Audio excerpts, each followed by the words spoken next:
Assalomu alaykum, hurmatli o'quvchilar, yaxshimisizlar? Xo'sh, hammalaringizda A1 darajamiz, ya'ni Istanbul yabancılar uchun dars kitobi A1 seviya, ya'ni A1 darajamizda 6-unitiga yetib kelganingiz bilan hammalaringizni tabriklayman. Agarda birdaniga 6-unitni shu hozirgi darsimizda ko'rayotgan bo'lsangiz, boshiga birinchi darsdan boshlab bu qismgacha ko'rib kelishingizni tavsiya qilaman. Chunki bugungi o'tayotgan darslarimiz uzviy ravishda bog'liq bo'ladi oldingi o'tgan darslarimizga. Xo'sh, darsimizni boshlashimizdan oldin kichik bir eslatma. Darslarimiz agarda sizlarga ma'qul kelayotgan bo'lsa, albatta YouTube kanalimizga hozirgi siz ko'rib turgan video joylashgan YouTube Afzal Language kanalimizga obuna bo'ling, qo'ng'iroqcha belgisini yozing va albatta sizlarga foydali bo'layotgan bo'lsa yokida shu har o'tgan darsimiz bo'yicha sizlarda savol va yoki takliflar bo'layotgan bo'lsa, nima qilasizlar? Albatta komment qismiga yozib qoldirishlaringiz mumkin bo'ladi.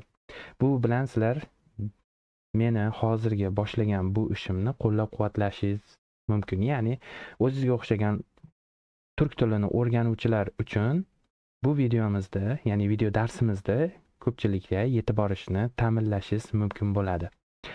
Xo'sh, hurmatli o'quvchilar, unda 6-unitni boshlaymiz. Xo'p, ko'rayotgan bo'lsalaringiz, bundan keyingi yuqori daraja oshib borgan sari, ya'ni A2, B1, masalan, undan keyin B2 daraja, C1, C2 darajalarda endi birdaniga bitta darsda ichiga bitta unitni to'liq sig'dira olmayman. Shuning uchun A, B, C qismlar qilib turib kitob tartibi bo'yicha bo'lib chiqyapman. Sababi nimada? Vaqt uzayib ketadi. Ya'ni ko'ruvchilar, ya'ni siz zerikib qolish ehtimolingiz yuqori bo'ladi. Shuning uchun nima qilamiz? Darsimizni oson yoki qiyinligiga qarab, ya'ni dars deganda har bir unitni har bir qismida, ya'ni A, B, C qismidagi o'tiladigan grammatik mavzuyimizda murakkabligiga qarab turib, uni nima qilamiz ekan? A, B, C qismlarga bo'lgan holatda YouTube'ga joylab boryapman. Xo'p, bundan keyin ham shunday davom etaman. Xo'p, hurmatli o'quvchilar, albatta sizlarning ko'maklaringiz menga eng katta yordamingiz bo'ladi. Shu kanalimizning rivoji uchun nima qilasiz ekan? Maksimum darajada sizlarga o'rgatayotgan video darslarimni boshqa tanishlaringizga ham yuborib, bo'lishib, ulashib qo'yishingizni xohlardim. Xo'p, qisqacha ma'lumot ham berib ketaman. Undan tashqari Telegram kanalim bor. Meni ikkita. Xullas, u kanalimda nima qilamiz ekan? Bitta kanalimda kutubxona, ya'ni turk tili bo'yicha maksimum hamma ma'lumotlar topishingiz mumkin. Podkast, kino, turkcha dublyajli, subtitrli qo'shiqlar bo'lishi mumkin ichida. Bu narsalar bor. Undan tashqari TIS milliy sertifikat uchun to'liq har bir bo'limi bo'yicha o'qima, dinlama, yozma va ko'nishma bo'limlari bo'yicha alohida har imtihonda chiqqan savollar bor. Ya'ni unga javoblar ham bor. Shu narsalarni ham yuklab borganman va undan tashqari podkastlar doim yuklab boraman. Podkast eshitishingiz mumkin. Bepul hammasi. Prosta nima qilamiz ekan? Obuna bo'lamiz, kiramiz, foydalanamiz, bilimimizni oshiramiz. Undan tashqari asosiy turk tili kanalim bor. Bu kanalga qo'shilsangiz, doimiy turk tili bo'yicha mashqlar, grammatik mavzularda to'liq tushuntirish versiyalarini audio, yozma, video shaklda sizlarga yuklab boraman. Keyin Xudo xohlasa bu ishimizni to'liq davom ettirmoqchiman, ya'ni shu Istanbul yabancılar uchun dars kitobini to'liq A1dan boshlab C2 darajagacha yuklab to'liq sizlarga taqdim qilganimdan keyin milliy sertifikat bo'yicha 4 ta bo'limini to'liq har bir qism bo'yicha qanaqa ishlanadi, bu narsalarni tushuntirib beraman Xudo xohlasa. Undan keyin TIS bo'yicha to'liq ma'lumot beraman va har bir bo'lim bo'yicha testlarini ishlab, tahlil qilgan holatda sizlarga ko'rsatib beraman. Xo'p, hurmatli o'quvchilar, asosiy darsimizga o'tamiz ekan. Qisqacha to'xtalishdan so'ng 6-unitimiz nima deyilgan? A1 darajamiz 6-unit. Chevramiz va biz nima deyapti? Atrof muhit va biz deyapti. Xo'p, A qismida nima deyilyapti? Oilam. Annemin kardeshi, onamning nimasi? Ukasi yoki opasi, singlisi, nima qarindoshi ma'nosida kirib ketsa ham bo'ladi, kardeshi. Xo'p, babamın annesi. Nima deyapti? Dadamning onasi. Teyzemin adı. Xolamning ismi. Alining arabasi. Alining mashinasi. Ayshaning anasining araba. Nima deyapti bu yerda? Oyshaning onasining mashinasi. Istanbul universiteti. Nima degani? Istanbul universiteti. Endi yonidagi gaplarni o'qiyman. Sening teyzening adi ne? Teyzemin adı Turkan. Nima deyapti? Sening xolangning ismi nima? Xolamning ismi Turkan. Nereye gidiyorsun? Qayerga ketyapsan? İstanbul Üniversitesi'ne gidiyorum. Nima deyapti? İstanbul Üniversitesi'ne ketyapman. Bu Ali'nin arabası mı? Nima deyapti? Bu Ali'nin mashinasi mi? Evet. Bu Ali'nin arabası. Ha. Bu Ali'nin mashinasi. Hayır. Bu Ayşe'nin annesinin arabası. Nima deyapti? Yo'q. Bu Oyshaning onasining mashinasi. Demak, kimniki bas ekan? Ali'ning mashinasi emas ekan.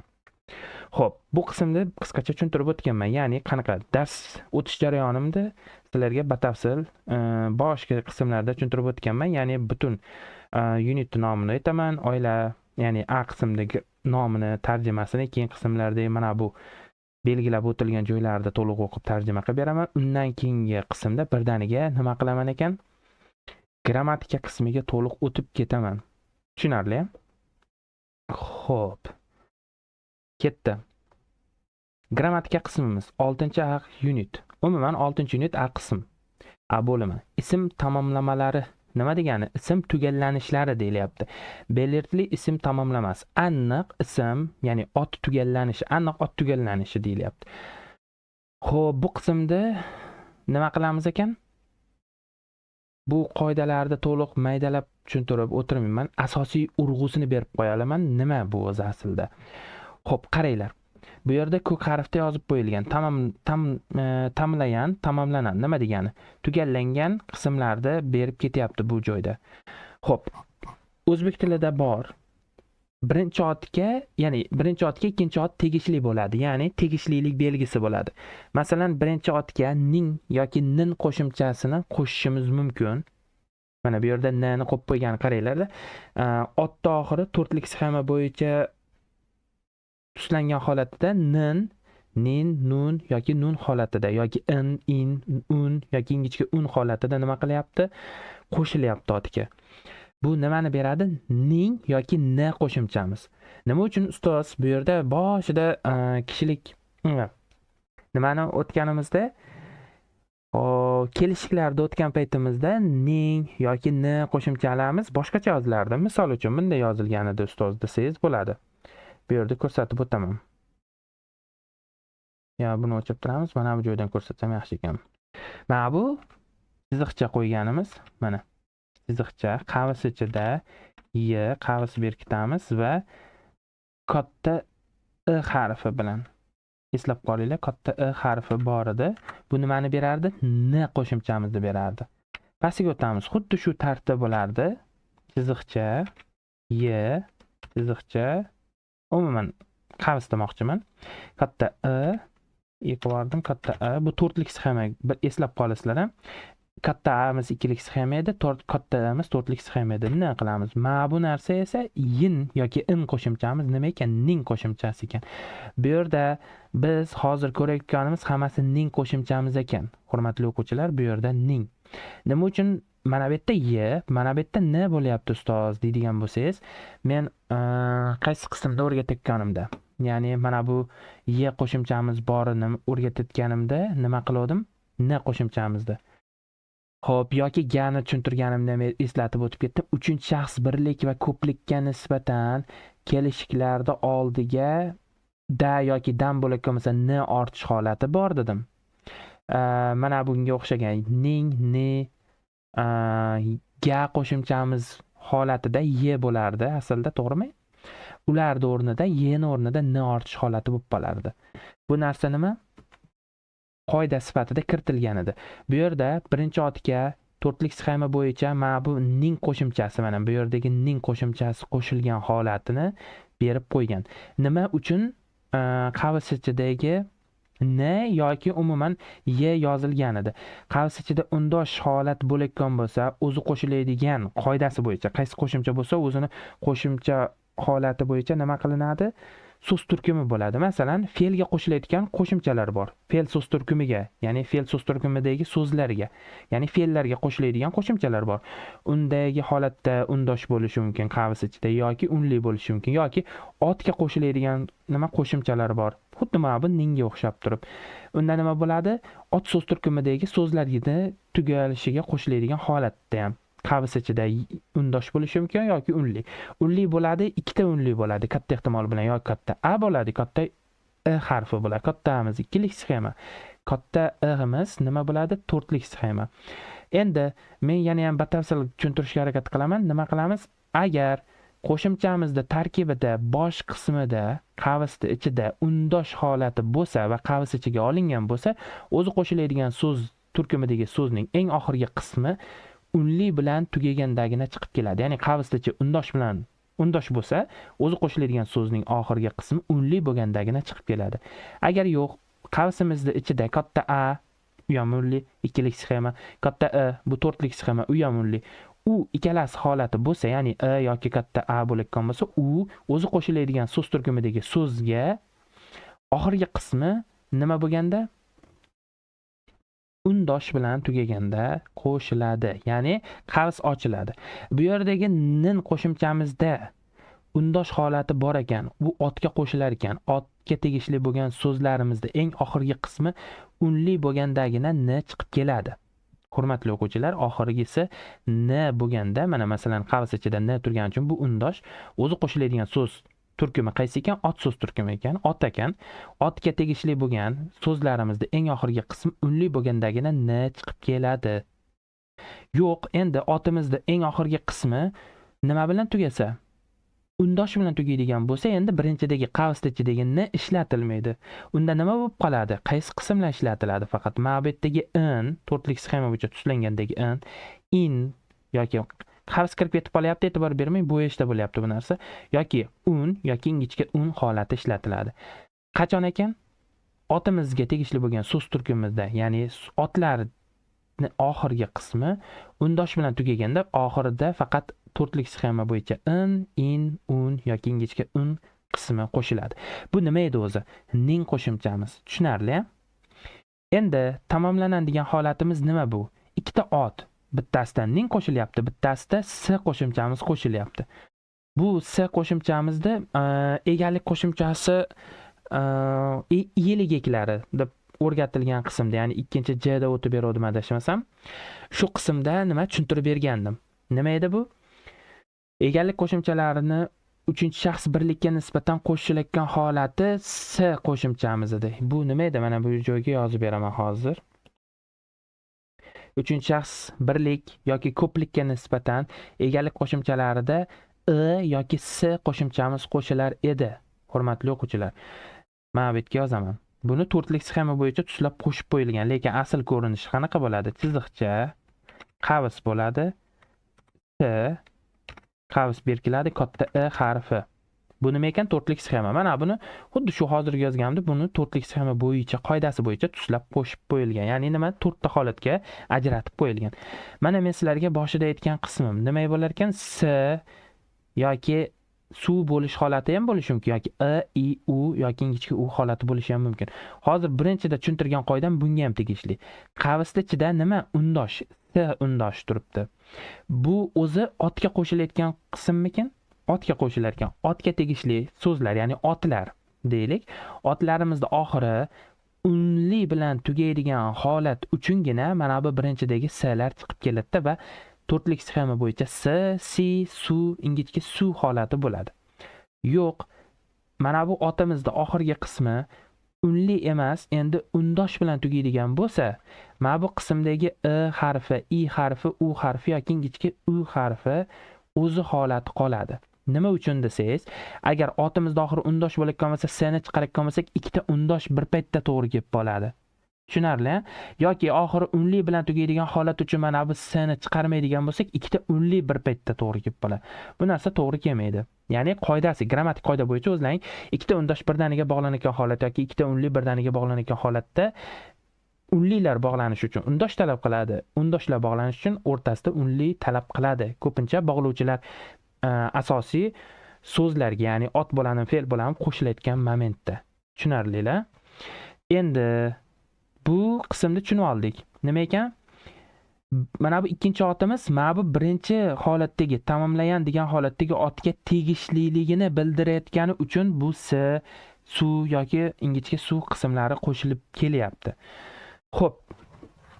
Endi mana bu ek nimaga kerak desangiz, mana bu ot, mana bu birinchi otga tegishliligini bildirdik va bu ikkinchi otdagi tegishli bo'lgan qismimiz mana bu ot bilan ifodalaganimizdan keyin o'sha ikkinchi otimiz birinchi otga tegishli bo'lgan holatida nima qilingan ish harakatlarini ifodalash uchun ishlatiladi va ya'ni ek degani bu qanaqa eklar? Kelishiklar. Tushundilarmi? Mana ko'rayotgan bo'lsanglar da qo'shimchamiz o'rin payt kelishiga bu nima edi? Da qo'shimchamiz. Mana bu chiqish kelishiga ona tili bo'yicha tushuntirib ketyapman bu qismda danida bu ikkilik sxema. Buni oldida aslida hech narsa bo'lmasligi kerak. Uchinchi shaxs birlik va ko'plikka nisbatan ishlatilmagan holatlarda, ya'ni tabiiy o'zi ishlatilayotgan bo'lsa, mana yerda da yoki danda o'zi bo'lardi. Mana bu na deganimiz aslida mana yerdagi makka qo'shib qo'ysam aslida nima bo'ladi? Na bo'lish kerak. Mana bu yerdan yozib ketay, chiziqcha qavs ichida qavsni berkitamiz, katta a bo'lish kerak edi. Bu nima edi? Ya qo'shimchamiz mana bu yerdagi na bo'lib qolyapti. Nima uchun? Chunki mana bu ikkita holatni o'zida ham uchinchi shaxs birlik yoki ko'plikka nisbatan ishlatilgan holat bo'ladi. U yoki o'nlar holati deb ko'rsatishimiz mumkin bo'ladi. Shuning uchun bu joydagi y n ga o'zgaryapti. Bu yerdagi n qo'shimchamiz bu yerdagi y bilan bir xil.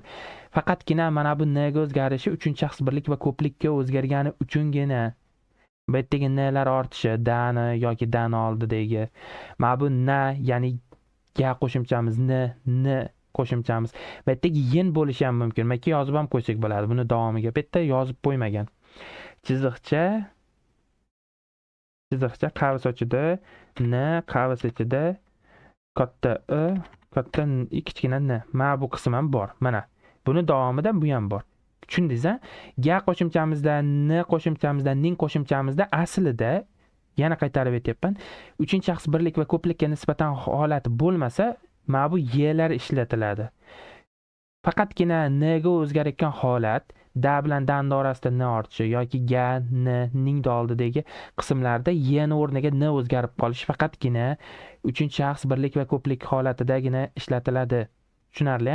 Qaranglar, mana o'rnakdan mana shu tepadagi qoidani batafsil tushuntirib maydalab beraman. Xuddi harbiylar avtomat yoki qurolni chachib tashlab boshidan yig'ib bergandek. Bu qism yig'ilgan holati. Men hozir chachib tashlab yana boshidan xuddi shu qoida bo'yicha yig'ib ko'rsatib beraman. Ya'ni nima? Qoidaga moslab tushuntirib beraman. Qaranglar. Turkiya bu ot. Hurmatli o'quvchilar, Turkiya bu ot. Mana birinchi otimiz. Men yerdan belgilab ketsam yaxshi bo'lardi. Qarang. Mana bu Turkiya birinchi ot. Makka belgilaymiz. Mana bu birinchi ot bo'ldi, to'g'rimi? Endi keyin nima bo'lyapti? Unga mana bu yerdagi to'rtlik sxema bo'yicha mana bu nindan, mana yerdagi nin holati qo'shilyapti to'rtlik sxema bo'yicha. Turkiya atoqli ot bo'lgani uchun mana bundagi ning qo'shimchamiz bor-ku, nima bo'lib ajratilyapti? Qo'sh tirnoq bilan ajratilyapti. Bu qoidani boshida tushuntirgandim. Qo'sh tirnoq bilan ajratilyapti va tuslanyapti. Atoqli otlar, joy nomlari, insonlar ismlari holati kelganda qo'shimchalar o'sha otga qo'shiladi. Qanaqa qilib qo'shiladi? Qo'sh tirnoq bilan ajratib holatida qo'shiladi. Va qo'shilganda ustoz qo'sh tirnoq bilan ajratilsa tuslanmaydimi qoidasi bo'yicha? Yo'q. Albatta tuslanadi. Ya'ni tuslanadi, faqatgina ajratib yoziladi xolos, qo'sh tirnoq bilan. Shunga e'tibor beramiz. Kelishdik-a? Bu yerdagi ning qo'shimchamiz Turkiyaning demoqchi. Turkiyaning deb aytilyapti. Turkiyaning oxiri, eng oxirgi tugaydigan qism unli bilan tugayapti. Eligiga e'tibor beramiz. Birinchi unli tugashiga e'tibor beramiz. Ma'betdagi birinchidagi n chiqadimi, chiqmaydimi? Qoidasi bo'yicha n undosh bo'lgani uchun, qavs ichida undosh harf turgani uchun nima qilinar ekan? Mana bu Turkiyaning oxiri unli bilan tugagani uchun n chiqib kelyapti. Mana ko'rayotgan bo'lsangiz, birinchidagi n chiqib kelyapti. Bu qoidadagi n. Endi ikkinchi qismga o'tamiz. Ya'ni mana yerdagi ning qo'shimchamizdagi katta I harfi, ya'ni to'rtlik sxema bo'yicha tuslashimiz kerak. Turkiyaning oxirgi qismi unli bo'lgani uchun N chiqdi, lekin eng oxirgi tugaydigan qism E yoki I qoidasi bo'yicha tuslanadi. Ya'ni nima? Turkiyaning oxirgi qismi E bilan tugayapti. To'rtlik sxema bo'yicha E, I bilan tugaganda mana yerdagi I harfimiz nimaga o'zgarardi? Tovushni o'zgartiradi, yozuv va nima? Talaffuzda I ga o'zgartiradi. Shuning uchun bu I bo'ldi va undan keyingi N o'z holigicha qolib qo'shilyapti. Ning bo'lyapti. Ya'ni nima? Turkiyaning demoqchi bo'lsangiz, Turkiyaning deb aytasiz. Tushunarli? Turkiyaning deb qo'ymaysiz, hurmatli o'quvchilar. Nima uchun bu yerda Y qo'yilmayapti? Turkiyaning deb aytilyapti. Chunki Turkiya 3-shaxs birlikka nisbatan u degan ko'rsatkich qismga nisbatan javob bo'ladi. Ya'ni u 3-shaxs birlik. Tushuntira oldimmi? 3-shaxs birlikka yoki biz yoki senga nisbatan nima kela olishi mumkin? Ism kela olishi mumkin, boshqa narsalar kelib ketaveradi. 3-shaxs birlikni qismi o'ga nisbatan javob bo'ladi. Turkiya o. Tushundingiz-a? Ya'ni u. Shuning uchun 3-shaxs birlik bo'lgani uchun bu ma'bud joydagi qismdagi y emasda, qaranglar mana bu yerda yindagi y qo'yilib ketmayapti. Nima qo'yilyapti uning o'rniga? N qo'yilyapti. Shuning uchun N chiqib kelyapti. Turkiya yin deya olmaysiz-ku, to'g'rimi? Qaranglar, o'qilishida ham Turkiya nin deysiz. Tushundingiz-a? Unundagi, ya'ni uningdagi. Bu yerda yozib qo'ysam bo'lar ekan. Hozir ko'rsataman. Uning demoqchi bo'lsak, nima bo'ladi? O, katta O degani o'sha 3-shaxs birlik. U degani. Unga qo'shamiz. Nimani qo'shishimiz kerak endi? Ning qo'shimchamizni qo'shishayotgan bo'lsak, yin bo'lib qo'shilishi kerak. O'yun deya olmaymiz endi.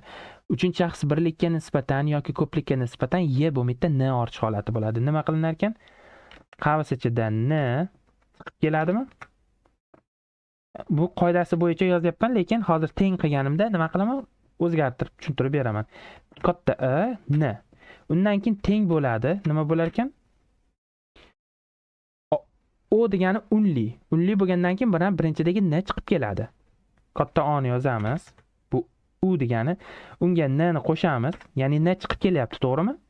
Qoidasi bo'yicha. Oxir tugaydigan qism unli bo'lsa, boshidagi n undosh bo'lganda chiqib keladi. Chiqardik. To'rtlik sxema bo'yicha O, U bilan tugaganda to'rtlik sxema nima bo'ladi? U bo'ladi. Shuning uchun u joyga u qo'yamiz. Undan keyin o'z holicha yozib qo'yiladi. Nima bo'lyapti? O plus ning, ya'ni u plus ning uning bo'ladi. Onun deb. Mana bu yerdagi n nima uchun o'zgaryapti? Mana shu yerdagi o, mana o deganimiz borki, u Turkiya. Tushundingiz-a? O degani Turkiya. Shuning uchun xuddi bundagi qoida bo'yicha tuslanib qo'shilish mana bu yerdagi Turkiya uchun ham o'rinli bo'ladi. Tushuntira oldimmi menimcha? Jonsiz predmet deydi boshqa tillarda. Jonsiz predmet Turkiya, 3-shaxs birlik. Agar lar bo'layotgan bo'lsa ham bo'lardim, Turkiyalar deb aytilgan, Turkiyalar bo'larmidi, chunki Turkiya bitta. Nima desam bo'ladi? Sanalmaydigan ot. Turkiyalar deyormaysiz. Sanaladigan ot bor, sanalmaydigan ot bor. Sanaladigan otga nisbatan lar qo'shimchasini qo'sha olasiz. Sanalmaydigan otlar borki, ularga larni qo'shish mumkin emas. Sanaladigan ot bo'lsa lar qo'shiladi. Turkiya sanalmaydigan ot. Shuning uchun faqatgina 3-shaxs birlikka nisbatan keladi va unga ning qo'shimchasini qo'shdik.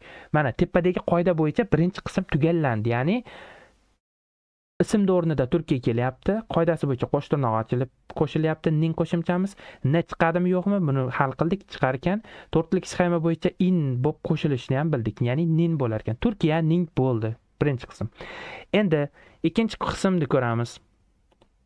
Rangini o'zgartirib qo'ysam oson bo'ladi. Mana ma'bud holat bor-ku mana. Bashkent, to'xtang. Isi ham bor bunda. Bashkent T'gacha-da bu o'zi aslida.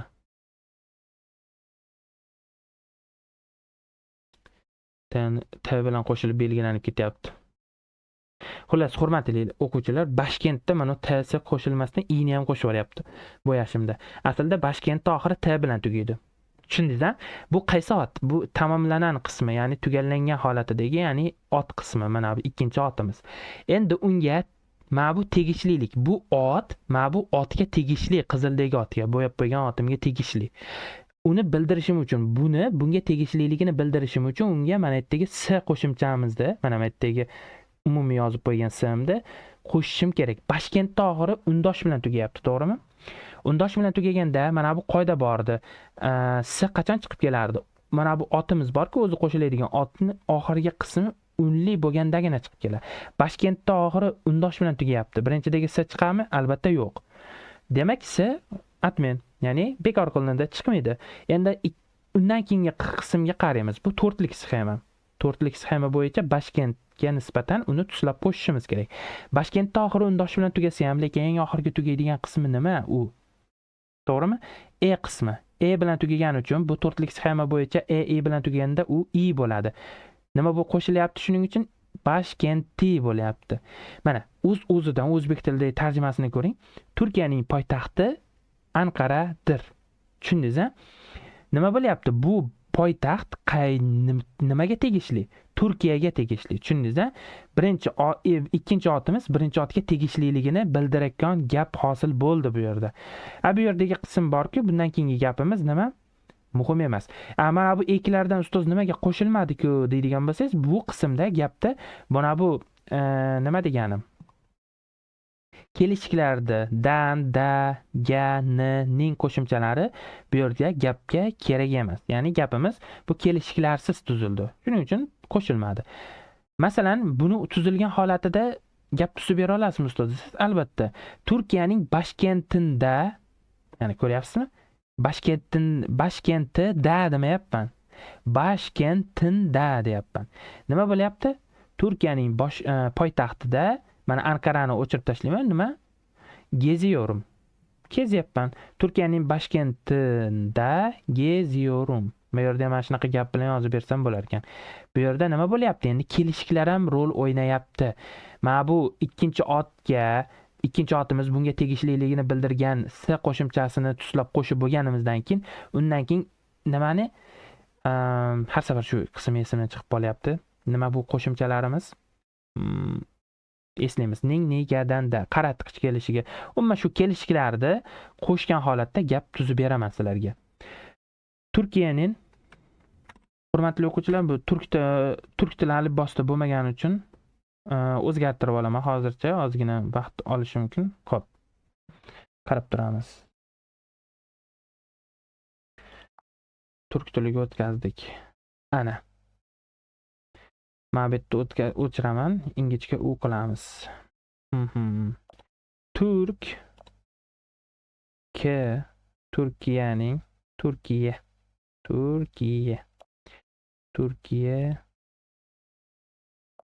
Turkiyaning nin bo'ldi, bunda endi qaranglar.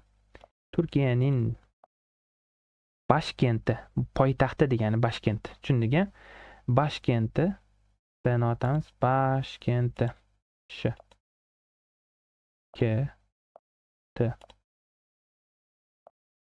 Bashkenti. Endi Bashkentinda, endi men unaqa gap tuzmayapman-da. Maytdagi kelishiklar orqali gap tuzib beribman. Bashkentinda. Ko'ryapsizlarmi? Ortish holati bor. Da qo'shimchamizda o'rinpayt kelishigida. Bashkentinda ikkilik sxema bo'yicha d bo'ladi. Bashkentinda bo'ladi. Nima uchun? Ikkilik sxema. Bashkentinda geziyorum.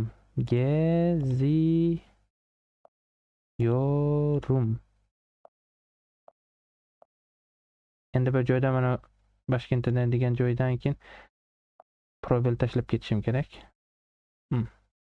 Nuqta qo'yamiz. Endi xuddi shu narsani boshqacha, mana dan bo'yicha Turkiyaning Bashkentidan Anqaraga keldim, masalan. Endi Anqaraga emas, Istanbulga keldim desangiz bo'laveradi mana. Xuddi shuni kopirovat qilib olamiz. Bunaqa qilsam bo'larmikin? Xo'p.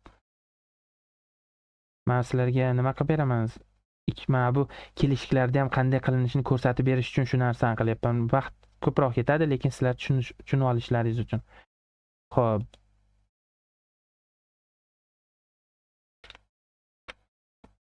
Mana bu joyga bunday qilamiz.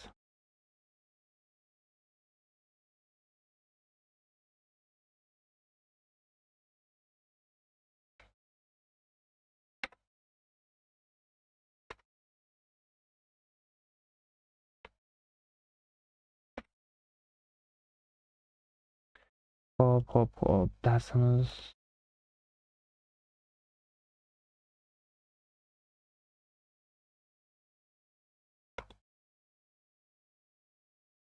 Xo'p, bu joyga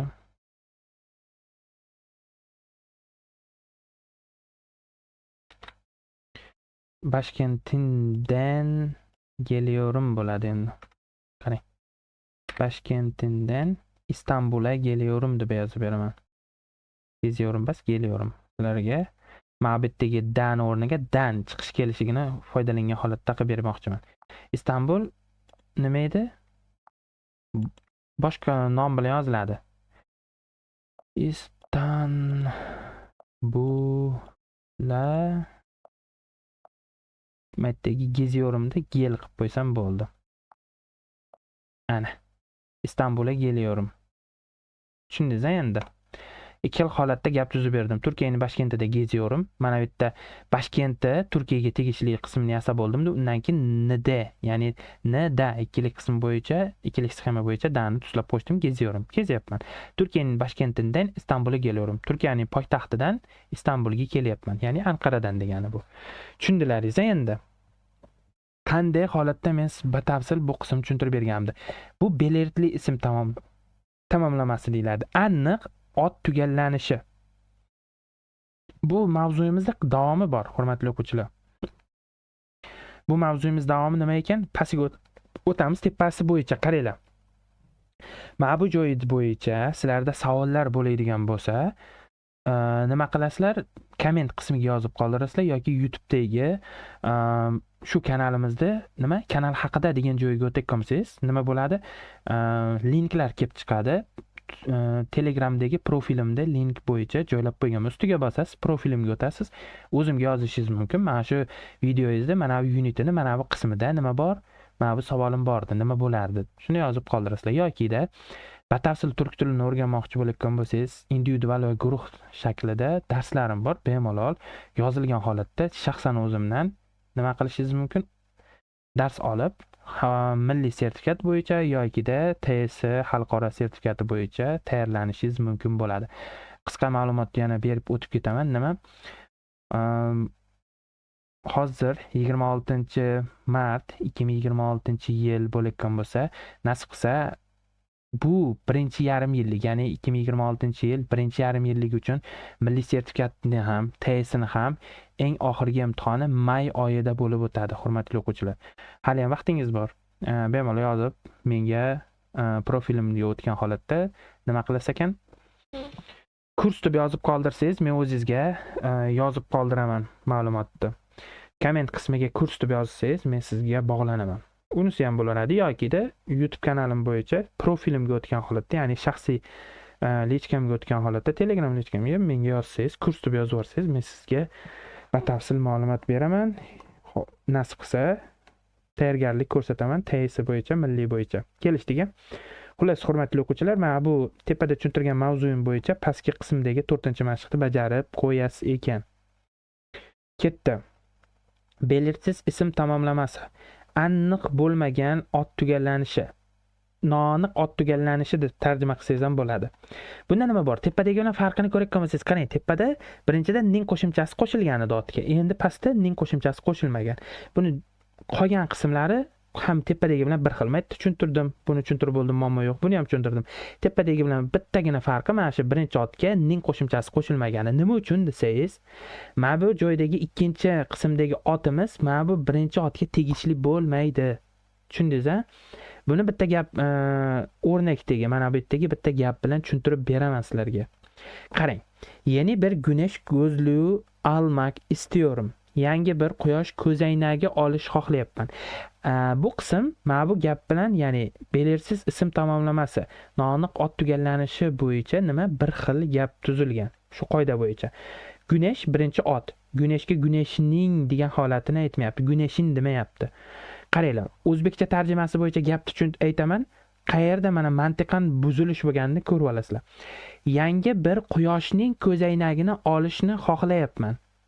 Yangi bir quyoshning ko'zoynagini olishni xohlayapman. Mana bu ko'zoynak quyoshni o'ziga tegishlimi? Quyosh bu predmet bo'lgan bo'lsa yoki narsa bo'lsa ham, o'sha ko'zoynak quyoshga tegishlimi? Ya'ni quyoshni o'zinikimi? Unga tegishli narsami? Yo'q, albatta. Ko'zoynak nima bo'ladi? Quyosh ko'zoynagi oddiy nom bilan yozilyapti. Demak, men yerdagi ikkinchi otimiz birinchi otga tegishli emasligini mantiqan tushuntirib beryapman. Ko'ryapsiz-a? Quyosh ko'zoynagini o'zini olishni xohlayapman. Bu nima ekan? Quyosh ko'zoynagi.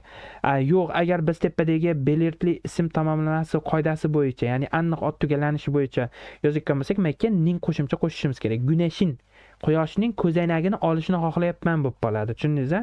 Quyosh u sizga tirik mavjudotmidi yoki uni shaxsiy narsalari bormidi? Siz undan nima ko'zoynagini olgani? Quyosh ko'zoynak taqayotgan rasmni tasavvur qiling. O'sha ko'zoynagini siz olyapsiz. Unaqa bo'lmaydi, to'g'rimi? Xuddi shunaqa. Nima ekan bu qismda o'tayotgan qismimiz belirsiz ism tamomlasi, ya'ni birinchi otga ikkinchi ot tegishli bo'lmaydi. Tushundik-a? Yangi bir quyosh ko'zoynagi olishni xohlayman yoki xohlayapman yoki umuman genish ma'nosini gapirmoqchi bo'lsangiz, shimdiki zamonning genish qismi bor deb tushuntirgandim-ku, xuddi o'shanaqa olishni xohlayman. Xohishingizni bildirasiz.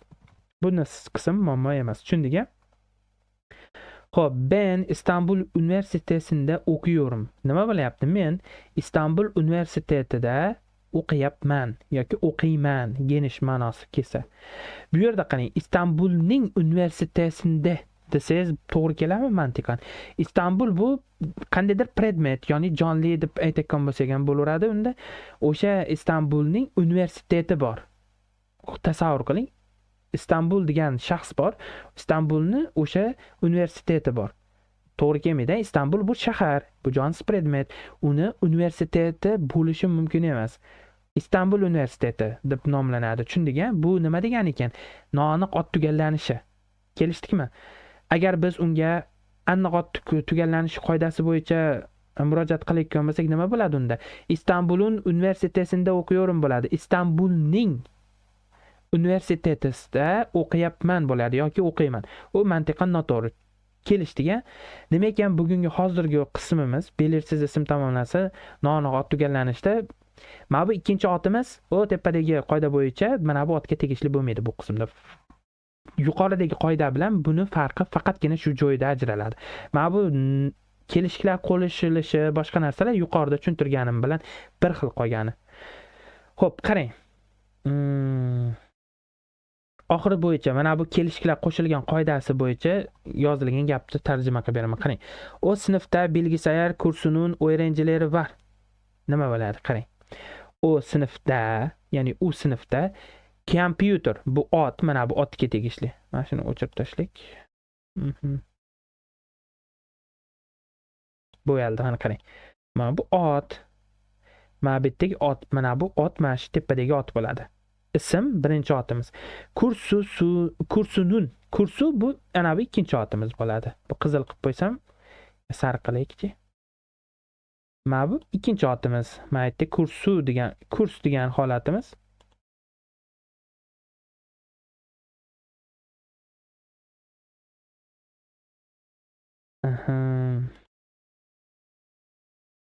Men bitta yashil qilamiz. Bilgisayar bu yashil edi. Xo'sh, mana bu yerni sariq qildik. Mana bu yerda ozgina muammo bo'lar. Qarang. Kurs deganimiz bu ikkinchi otimiz, bilgisayar deganimiz bu birinchi ot.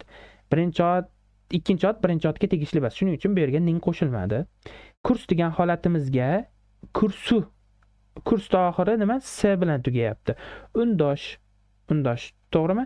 Bu yerdagi birinchidagi S chiqib kelmaydi. Uni o'rniga mana yerdagi u qo'shilyapti. Nima uchun u? Chunki kursda eng oxirgi tugaydigan va bittagina unlisi bor, u ham bo'lsa u. U bo'lganda to'rtlik sxema bo'yicha s qo'shilmayotgan bo'lsa u qo'shiladi. Kursu. Kompyuter kursi degan gapni o'zi, ya'ni so'z birikmasi desangiz ham bo'ladi buni. Keyin undan keyin nin qo'shimchamiz. Bu yerda menga yozib tepada yozib bergandim mana. Bu yerdagi nin qo'shimchamiz, bu yerdagi ning qo'shimchamiz o'zi aslida kelishik. Mana shu kelishik mana bu yerda ham bo'lish kerak. Mana bu joyda kelishik ham bo'lish kerak. Nin qo'shimchamiz qo'shilyapti. Nima uchun n boshidagi chiqib kelyapti? Chunki kursu degani qismi mana bular oxiri unli bilan tugaydi. Unli bilan tugasa, demak bu yerdagi kelishiklar qo'shilganda har doim nima qo'shiladi? Mana bu n ergashib chiqib keladi. Chunki buni tamomlangan, ya'ni tegishlilik belgisi, tegishlilik qo'shimchasi desangiz ham bo'ladi. Mana shu oxiri faqatgina unli, to'rtlik sxemadagi i ingichka u yoki qalin u bilan tugaydi. Bu n qoidasi nima edi? Qavs ichida undosh bo'layotgan bo'lsa, albatta n chiqib keladi yoki undosh chiqib keladi. Shuning uchun nindagi qism n chiqib keldi. To'rtlik sxema bo'yicha ningda harfimiz u bo'lib qolishiga sabab kursuni oxiri u bilan tugaydi. U bilan tugaydiganda mana qoida ishlaveradi. Nima bo'ladi? Nun, ning qo'shimchasi. Qo'shildi. Tushundingiz-a? Mana tegishlilik belgisi qo'shildi ikkinchi otga va undan keyin kelishik qo'shimchasi qo'shildi. Ning, nun bo'lib bo'ldi. Undan keyin gaplarimiz to'liq qismi davom etyapti. Qarang. O sinfda belgisayar kursi nun o'quvchilari bor. U sinfda kompyuter kursining o'quvchilari bor deb nima qilinyapti? Gap tuzilyapti. Tushuntira oldimmi? Belirsiz ism tamomlamasi yoki belirtili ism tamomlamasi arasindagi farq nedir degan so'rov bo'lsa, siz javob bera bilirsiniz bundan sonraki darslari ko'rdiğiniz zaman. Anlaştık? Ya'ni nima degan ekan? Belirsiz, ya'ni noaniq ot tugallanishi bilan aniq ot tugallanishi orasidagi farqni savol sifatida berilsa, siz bundan keyin nima ajrata olasiz, savolga javob bera olasiz ekan. Bu bo'yicha mashqlarni ham nima qilasiz ekan? Bajarib qo'yasiz ekan. Kelishdik. Bugungi 6-unit A qismimiz mavzusi shundan iborat edi. Bundan keyingi mavzuyimiz albatta kutsalaringiz 6-B qism mavzulari bo'ladi. Ya'ni dinlamagacha sizlar bajarasizlar. Dinlama qismlari yoki umumiy linklarni pastga komment qismiga shu videoni yuklaganimdan keyin, xudo xohlasa qachon chiqadi bu videomiz aniq bilmayman, montajga qarab turib yuklagan paytimda YouTube'ga qo'yilgandan keyin komment qismiga albatta yuklab qo'yaman. Kutubxonamizda shu dinlama audiolariga o'tish qismini yuklayman. Albatta undan keyin nimani yuklab qo'yaman? O'zimda turk tili kanalim va profilim, boshqa qismlarni albatta sizlarga yuklab jo'natib qo'yaman. Keyin boshida o'rgatganimdaqa albatta grammatikani o'rganish bilan cheklanib qolmasdan albatta serial ko'ringlar va podkast eshitinglar. Kutubxona kanalimda serial ham bor, kino ham bor, turkcha dublajli. Jahon kinosi, turklarning o'zini kinosi olgan seriallari hammasi bor, podkastlar bor. U qism bo'yicha ham linkni pastga tashlab qoldiraman. O'tinglar, o'rganinglar, o'qishdan to'xtamanglar. Bundan keyingi darslarimizda ko'rishguncha albatta YouTube kanalimizga a'zo bo'lgan holatda va bu videolarimizni boshqalarga, tanishlaringizga, turk tili o'rganayotgan o'quvchilarga yuborishingizni so'rab qolaman va obuna bo'lgan holatda ko'rsangiz nima qilaman? Xursand bo'laman. Bu mana shu kanalimizda rivoji uchun va doimiy mana shu Istanbul yabanchilar uchun dars kitobini A1 dan boshlab J2 gacha bo'lgan qismini grammatikasini batafsil tushuntirib video sifatida YouTube'ga joylashimga nima bo'ladi? Motivatsiya bo'ladi. Bundan keyin xudo xohlasa turk tilini undan ham yaxshiroq tushunishingiz uchun yokida kichik videolar yokida to'liq bir o'quv uchun rivojlantirish uchun 10 ta yaxshi tavsiya yoki o'zim o'rganishda boshimdan o'tgan kamchiliklar, plyuslarini batafsil tushuntirib berayotgan videolar ham yuklab boraman. Va TS milliy sertifikat, xudo xohlasa Tomer sertifikati, boshqalar haqida ma'lumot berib, ular haqida har bir bo'limi bo'yicha tayyorgarlikka yordam beradigan maslahatlar yoki tahlil darslarini ham YouTube'ga yuklayman. Hurmatli o'quvchilar, albatta kanalimiz rivoji uchun o'zingiz hissangizni qo'shasiz degan umiddaman. Bundan keyin xudo xolasa 6-B va 6-Jni videosini yuklasam, Istanbul yabanchilar uchun dars kitobi A1 qismi playlisti o'z nihoyasiga yetadi. Undan keyin A2 bo'yicha playlist ochaman va nima qilaman? Bir butun A2 ni 1-unitidan boshlab to 6-unit A, B, J qismlarini to'liq yuklashda davom ettiraman. Hammalaringizga katta rahmat. Videoni ko'rganingiz uchun, shu momentigacha o'tkazmasdan ko'rganingiz bu narsa albatta sizni turk tilini boshidan oxirigacha o'rganishga qat'iyan bel bog'laganingizni bildiradi va to'xtamang albatta. Ustoz omad yoki davom eting, menga manfaatli bo'lyapti degan komment belgilarini va laykni ayamasdan menga yuborsangiz, men bundan yana ham kuch olaman, xudo xohlasa. Bosib videolarni chiqaraveraman. Hammalaringizga rahmat katta. Omad tilayman o'qishda, charchamanglar.